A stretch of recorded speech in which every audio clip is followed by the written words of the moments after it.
So, stepping away from the character of Captain Catlin here for a second, I am a former park ranger from Big Hole Battlefield.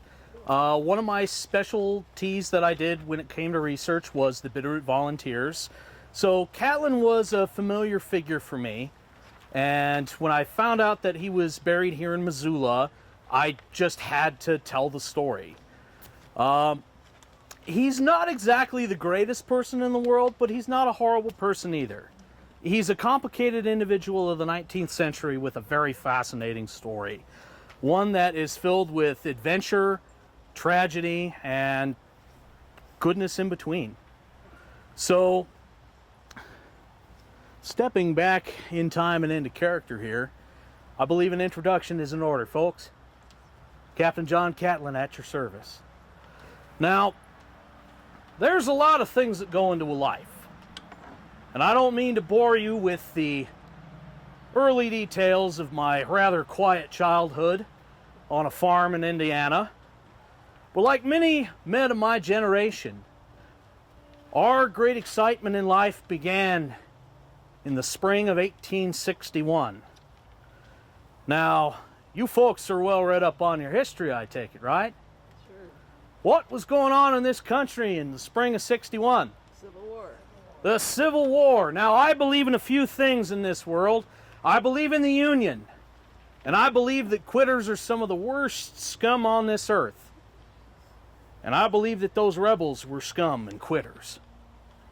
And so I signed on with the 87th Indiana Infantry in the summer of 62. We were a 3-year regiment, 1,200 men strong. And I went in as a private. Now, I don't suppose you folks know much about the 87th Indiana, being out here in Montana territory, but we were assigned in the Deep South. We fought at Chickamauga, mauled up pretty bad in that battle, but the highlight of our lives in the war was when we went down to Georgia with General Sherman. From Atlanta to the sea, we marched, we fought, and we succeeded. I was there as a captain of my company. I'd risen that far up. And I was there when General Johnston surrendered in 65. And what's more, I was there in May when we marched 25,000 men strong. General Sherman at the lead in front of the President himself in Washington, D.C. One of the proudest moments of my life. Of those 1,200 Indiana boys who'd marched off in 62, how many do you suppose were still there to march in front of the President in 65? Well, I was there, so it's definitely not zero. Of those 1,200 boys who marched off to war, there were only 300 of us who marched home. Now, with the war over, there's a lot of things that we had to figure out in our new lives. Many of us tried to go back to that sleepy life of a farmer that we'd known before the war. Truth be told, I didn't make much of a go of it. Judging by the fact that I'm standing out here in Montana with you folks, I'm not much of a farmer, truth be told. So in 66, I declared to my friend Steve Grover that it was the West for me. And by God, I was going to get there. So I signed on with a bullwhacker outfit out of Kansas City. I don't suppose you folks know what a bullwhacker is, eh? Well, bullwhacker, what we did is we'd have this great whip, and we would whack it above these bulls, pulling freight up the trails. So, very slow moving. Took us a long time to get all the way to Fort Laramie. But I wasn't much of a bullwhacker either, turned out. See, I was lucky. And I drew the assignment of pulling the mess wagon. And what's more, I had the only experienced team of oxen pulling on that whole train. Still didn't stop me from turning the wagon the first day out, but I got the hang of it. See, to be a good bull whacker, you got to be able to swear really loudly at them oxen. Makes them move a little faster. Now, we got to Fort Laramie, and we were going to turn north for Montana Territory, off the Bozeman Trail. And in those days, the Bozeman was a hard road to travel. See, the Sioux were all out of sorts with all these white folks coming out to their best hunting grounds. They were a little too unhappy that we were out there. So oftentimes we had to travel at night just to get where we needed to go. But make it we did. We pulled into Bozeman. I wasn't quite impressed with the city. Sure you folks can't identify with that sentiment. And so I declared that I would find the best spot in all of Montana. Took me several years to do it. I bounced from mining camp to mining camp. Until in '69 I met up with my cousin Lind Elliott.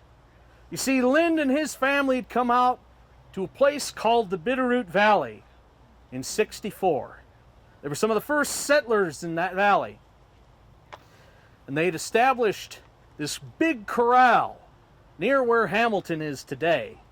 And all the family ranched in common inside the big corral. And I came and I saw the Bitterroot Valley, and I knew I'd found the best spot in Montana. And so I went in at the big corral with Cousin Lind and the family. Now, the 70s were a quiet decade. Tried our hand at ranching. Much better rancher than a farmer and bullwhacker, I can tell you that. But things started to get hot again in '77. You folks ever heard of the Nez Perce summer? Yeah. So just like the Sioux, the Nez Perce were getting a little out of sorts in '77. They were having trouble with the Army in Idaho. And they were coming from Montana to get away from it all. And us Bitterrooters, we were riding away, and we weren't sure what was going to happen. Many of us were afraid. This was the year after the Custer disaster. And so some of the boys in the valley got together to form a militia. And every militia company needs a captain. And they came to me and asked if I would be the captain of their company. So when word came that the Nez Perce were coming over the Lolo Trail, we built a fort in the big corral. Nowadays, some folks will tell you that it was 100-foot square, 12 feet high, and impervious to arrows. The truth be told, they got the 100-foot square right, but weren't more than waist high. Not sure it would have done much had it come to it, but it was the thought that counted. We got word at the end of July that the Nez Perce were in the valley. They'd flanked the soldiers at Fort Fizzle. You see, Fort Missoula was brand new in those days, only a month old, and only about 60 soldiers, less than my company in the war, were stationed there. Now, I don't suppose that 60 men are going to tell 800 Nez Perce what they're going to do and where they're going to go. But we had gotten word that General Gibbon was coming from Fort Shaw with reinforcements. And many of the men in the valley, we didn't know what to do. The Nez Perce had come through. They'd traded at Stevensville. They'd gone through and promised that they'd be friendly and peaceful. And they'd kept their word. Some of the men, we were nervous. We weren't sure what was going to happen. And if those soldiers came, would we help them? So on August 5th, soldiers from Fort Missoula, General Gibbon, he'd come up with his reinforcements, trailing the Nez Perce. And we in the Bitterroot Valley got together to figure out what we'd do. Captain Humble and the men from Stevensville decided that they couldn't do it. They didn't want to follow and attack those people and break that promise of peace and friendship. But us in the Upper Valley, we weren't sure what was going to happen. The men wanted to go, wanted to help the soldiers. I wasn't thrilled about the prospect, but the men needed their captain, and I wouldn't let them go where I wouldn't go. And so we joined up with General Gibbon. He assigned me and my men to Lieutenant Bradley, rising star in the Army. He'd been the one to write about the Custer disaster the year before. He'd been the one who discovered it. And so we Bitterrooters with Lieutenant Bradley, we were sent forward to find the Nez Perce camp. And maybe, just maybe, to stampede their horses and put them on foot. We found them all right, but much too late in the day to stampede those horses. And so we waited in the trees, watching and waiting for General Gibbon to come up. So on the night of August 8th, they pulled up, and the general discussed his plan of attack. Us Bitterrooters, we were to go with Lieutenant Bradley on the left of the line. The men would go forward to the edge of the village and fire 3 volleys low into the teepees. Hit them hard before they were awake and knew what was happening. If we could get between them and the horses, all the better. Now, how many of you folks been down in the Big Hole Country? How's the brush down there? Terrible. Thicker than hair on a bear.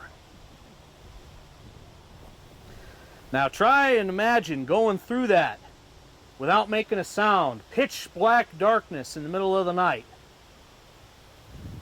Quite the task. We went through the brush, when to our surprise came a man from the Nez Perce village. He was going to probably be out checking those horses. And if he walked right into our line, he'd tell everyone we were there. We had to do something. One of my boys, Camel Mitchell, raised up his rifle and fired, killing the man. And alerting everybody in the village. See, the general's plan of attack had called for a single shot to be fired, and then the volleys would start. Rifle fire came up all down the right of the line, and we charged the camp. The lieutenant was at my side when we got to the clearing, and he was killed almost instantly.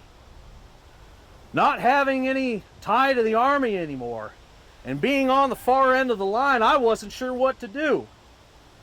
This was very different from the war. And I figured our best chance would be to meet up with the rest of the soldiers and get in the village. In hindsight, that was a mistake. We left an opening at the north end of the camp where they rallied. They got to their horses and they were able to get away. I will never forget the wail of rage, grief, and horror that came from that camp when they got back there and seen what we'd done. It boded us no good either. And we had to get out of there, retreat from the village, back through the willows, back through the brush to the hill we came from. I wasn't pleased with where we were going when the general called a halt.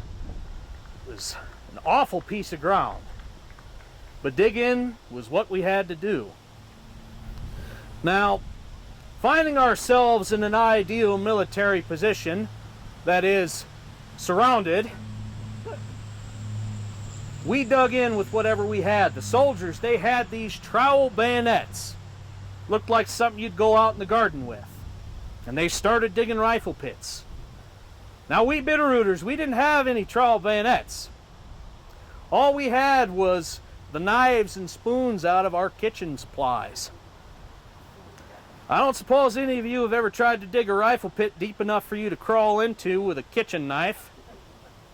It's not exactly a delightful prospect. But those knives were looking like saw blades by the time we were done with them. On a personal note, this is the worst part of the battle for me. You see, my cousin Lind, he'd come with. And he'd been in the battle with me through the thick of it. We got up to that hill and we were digging in and he was shot and killed. Not far from where he'd come up to the Bitterroot Valley 13 years before. After the battle, we managed to get Lynn's body back home, and he's still in the Missoula Cemetery to this day. Now, I don't mean to depress you folks with any more of my adventures in personal life, but a number of years ago I was asked if I'd come down to the Big Hole battlefield and give a speech for an anniversary celebration. And I thought about it, but celebrate? I don't know what the hell we'd celebrate. I don't really know if there was anything we could celebrate down there. But I'm sure you folks have plenty of other people that you'd like to talk to today. But if there's anything else you'd like to know about me, please come on up and we can chat.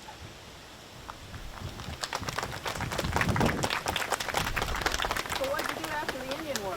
So after 1877, Catlin's life was pretty quiet. He got out of the ranching business in the Big Corral and bought a hotel in Stevensville. Operated the hotel for a number of years and then became an Indian agent for the Blackfeet for a number of years. 1891, he ended up being hired by one of the city offices here in Missoula, and he spent the rest of his life here. So it's why he's buried here. Is the street named for you, him? And yes, so Catlin Street is named for him.